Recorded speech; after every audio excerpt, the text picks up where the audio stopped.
Hi everyone, welcome back to another episode from Gaming for Beginners.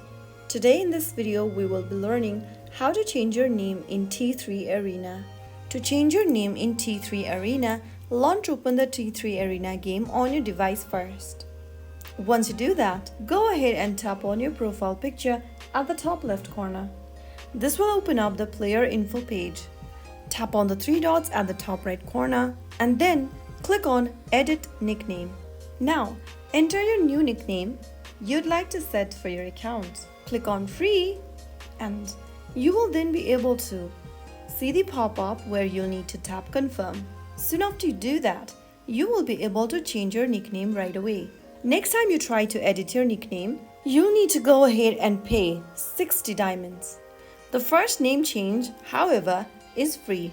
So that's how you can easily change your nickname on T3 Arena.